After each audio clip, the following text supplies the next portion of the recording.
Le 24 décembre au soir, quand les enfants sages dorment, le Père Noël descend par la cheminée pour déposer les cadeaux dans les chaussons de chacun. Mais au fait, d'où vient la légende du Père Noël? Qui est-il et d'où vient-il? Si l'on remonte loin dans le temps, on découvre qu'il y a toujours eu des célébrations de l'entrée dans l'hiver dans presque toutes les religions païennes. Comme les lutins scandinaves, les Nis. Un Nis est une petite créature légendaire du folklore scandinave qui est comparable au lutin français. Il s'occupe des enfants et est souvent représenté comme un petit homme âgé portant souvent une grosse barbe. On retrouve aussi chez les Celtes et les Vikings des dieux qui descendaient sur Terre pour offrir des cadeaux aux enfants. Du dieu celte Gargan, le Père Noël aurait conservé la hotte et les bottes. Quand la religion catholique a assis sa domination sur l'Europe, elle a naturellement converti la plupart des rites et croyances païennes en fêtes religieuses. Et c'est ainsi qu'est née la légende de Saint Nicolas. Cet évêque chrétien, ayant vécu à Myre en Turquie au IVe siècle après Jésus-Christ, est assurément l'ancêtre du Père Noël. De son vivant, on dit qu'il protégea les enfants, leur fit de nombreux cadeaux grâce à sa fortune familiale et réalisa de nombreux miracles. Shalom bien-aimés, shalom peuple du Très-Haut. Une grande joie est dans mon cœur d'être encore ensemble avec vous afin de partager cet enseignement ou encore ce thème qui s'intitule « Les coutumes et les traditions païennes dans l'Assemblée des Saints ». L'Esprit du Père, le Roi du Tout-Puissant, va nous aider à comprendre ces coutumes, ces traditions, ces fêtes qui sont en train de souiller les âmes des innocents. Premièrement, nous allons résumer le livre de Lévitique, chapitre 23, qui nous parle sur le fait du Tout-Puissant ou encore le plan prophétique du Très-Haut pour le monde.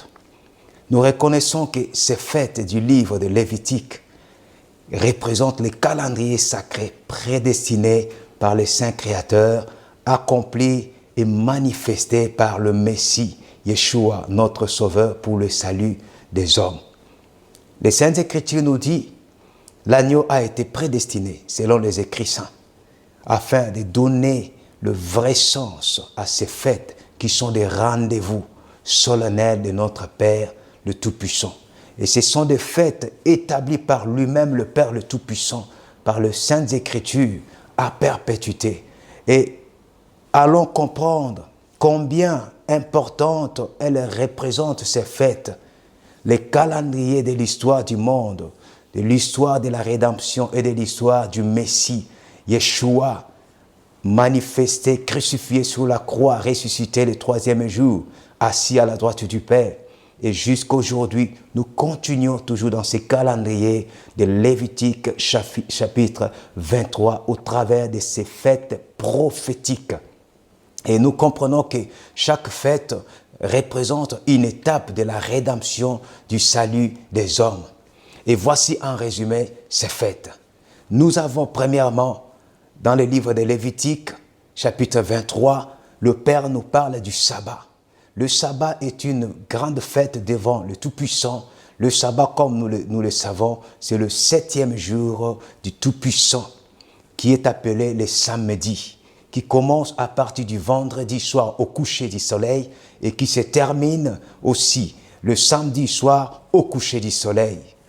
La deuxième fête que nous voyons dans le livre de Lévitique 23, la fête de Pessah qui est appelée Pâques.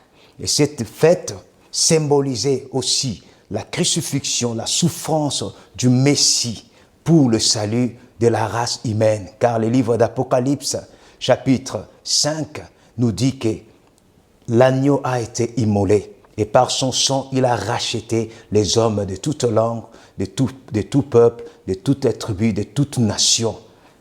Le Messie Yeshua est l'agneau qui a été prédestiné pour manifester, accomplir parfaitement cette fête de Pâques. Nous avons la fête des Rag Amazot, qui est appelée en français la fête de pain sans levain. La fête des pains sans levain qui représente aussi notre purification, notre sanctification, afin de célébrer en réalité le Messie, sans la farine remplie de vin, de malice, de méchanceté, mais que nous soyons une pâte sans levain dans la justice, dans la sainteté, dans la vérité.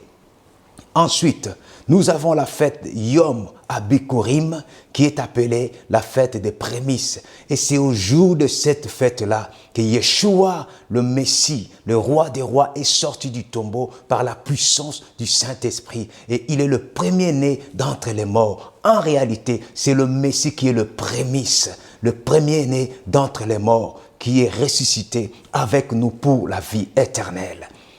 Ensuite, nous avons la fête des Shavuot, qui est appelée en français la fête des semaines ou encore la fête des Pentecôtes. Et nous voyons les jours de cette fête des Shavuot, les jours de cette fête des Pentecôtes, c'est ces jours-là même que le Père a donné au monde les consolateurs, les Ruach HaKodesh, que nous appelons l'Esprit du Tout-Puissant.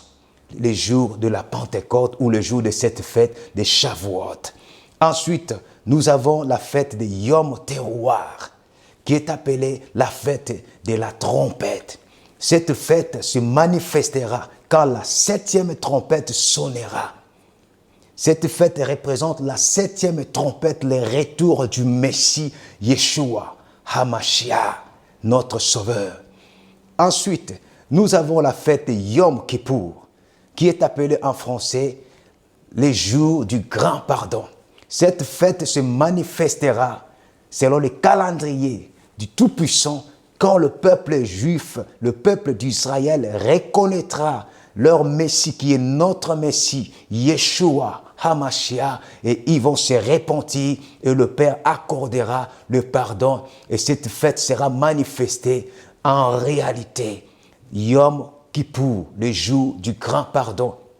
C'est cette fête dans la première alliance qui était un moment où le souverain sacrificateur traversait les lieux saints pour aller dans les lieux très saints une seule fois par an. Mais son accomplissement parfait sera quand le Messie viendra, où le peuple juif se repentira, le peuple d'Israël se repentira et ils obtiendront le grand pardon du Tout-Puissant. Et dans cette lignée, la dernière fête que nous voyons dans Lévitique 23, qui est le calendrier eschatologique du plan de la rédemption de la race humaine, qui ne sont pas que des simples fêtes, mais qui sont vraiment des rendez-vous, des convocations solennelles. Nous voyons à la fin la fête des Sukkot, qui est aussi appelée en français la fête des Hit. C'est dans cette fête que se manifestera le repos des croyants en Yeshua, le repos de peuple saint avec le Messie, pendant 1000 ans, où nous nous reposerons et nous régnerons avec le Messie sur la terre pour la gloire de notre Père, El Shaddai, Elohim, Tsevaot, qu'il soit glorifié à jamais. Bien-aimés, maintenant, puisque nous avons une idée des fêtes saintes ou des convocations bibliques, allons voir maintenant d'où viennent les origines ou encore le fait que nous célébrons aujourd'hui dans nos assemblées.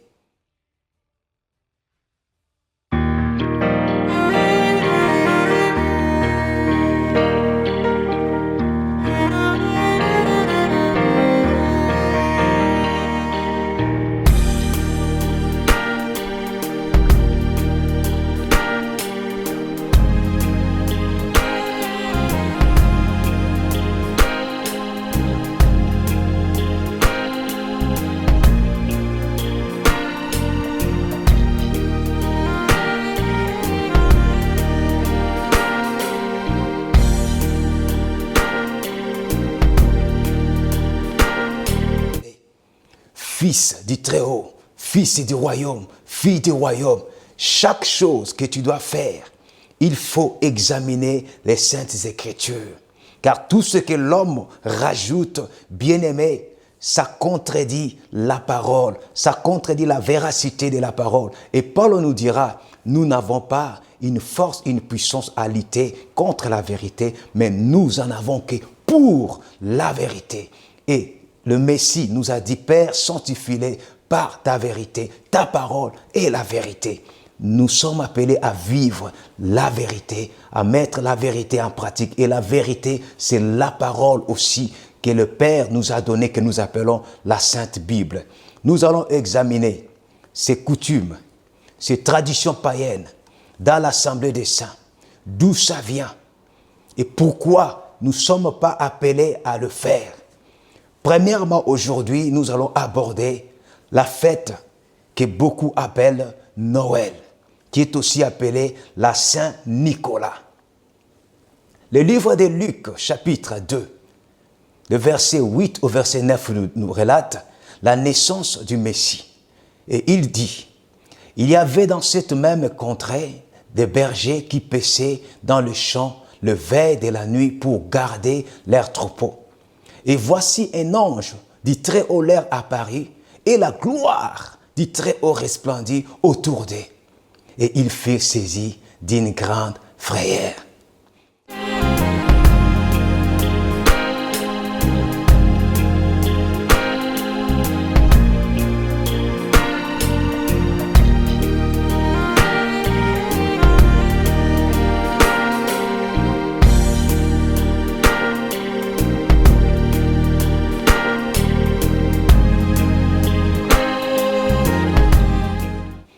Bien-aimés, aucun passage biblique ne justifie le choix de la naissance de Yeshua en hiver, où le berger pouvait rester dehors pendant qu'il fait très froid. Le Messie n'est pas venu au monde au mois de décembre, car à cette époque en Israël, il fait très froid, bien-aimés. De plus, la naissance du Messie coïncide avec la période du recensement romain, selon le livre de Luc, encore au chapitre 2, le verset 1 jusqu'au verset 3, qui nous dit ceci. En ce temps-là, Paris, un édit de César Auguste, ordonnant un recensement de toute la terre. Ce premier recensement eut lieu pendant que Quirinius était gouverneur de Cyrée. Tous allaient se faire inscrire chacun dans sa ville. En effet, bien-aimés, les autorités prenaient bien soin de choisir toujours une époque de l'année au climat chaud, car les populations devaient se déplacer pour se rendre au poste de recensement, et ce n'était pas en hiver. Cela signifie que la naissance du Messie n'était pas en hiver. Donc, Noël n'est pas la célébration de la naissance de notre Sauveur Yeshua.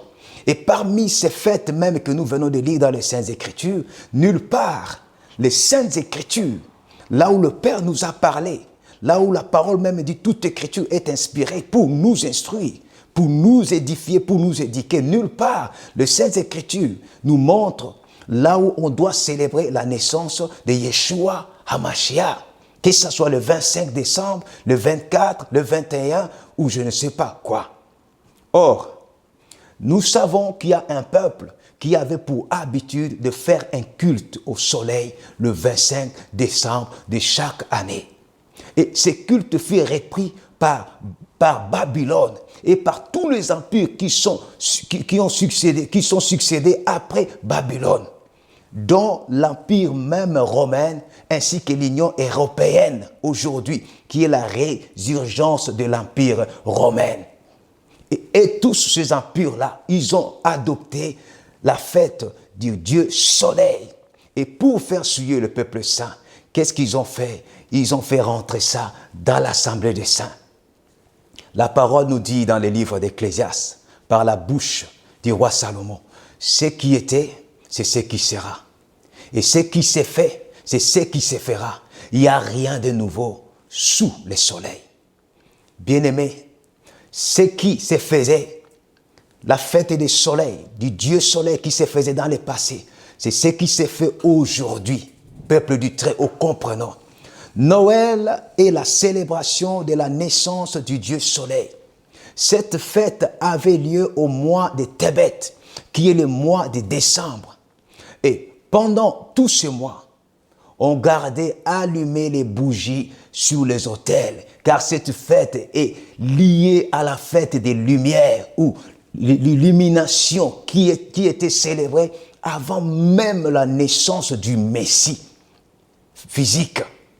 Et elle est encore célébrée actuellement, notamment aujourd'hui, dans plusieurs villes, dans plusieurs pays. Je peux prendre l'exemple tel que la ville de Lyon en France, la fête des Fourvières, qui est la fête de l'illumination des lumières, qui est une fête du soleil, qui est cachée derrière, soi-disant la Sainte Fourvière, dont j'invite même les frères et sœurs de Lyon d'abandonner cette fête, d'abandonner cette coutume de l'illumination du mois de décembre, car ils sont en train de célébrer Soleil, le Dieu Soleil. Et dans l'histoire, sous le règne de l'Empire de Babylone, cette célébration avait pour objectif d'honorer la naissance du fils de la reine babylonienne, Tammuz, le dieu Tammuz, la réincarnation de Nimrod, qui est le Dieu Soleil. Voilà ce que déclarent les Saintes Écritures, la parole de notre Père. Et il me conduisit à l'entrée de la porte de la maison du Très-Haut, du côté du septentrion. Et voici, il y avait là des femmes assises qui pleuraient Tammuz. Et il me dit, vois-tu, fils de l'homme, tu verras encore d'autres abominations plus grandes que celles-là. Selon la coutume babylonienne, ces femmes pleuraient et imploraient la renaissance du Dieu Soleil Tammuz. C'est une coutume idolâtre que le païen, furtivement, frauduleusement, ils ont fait rentrer ça dans la maison du Tout-Puissant pour que le vrai croyant ignorant puisse célébrer Noël, la naissance du Dieu Soleil, en disant que c'est la naissance de Yeshua, le Messie.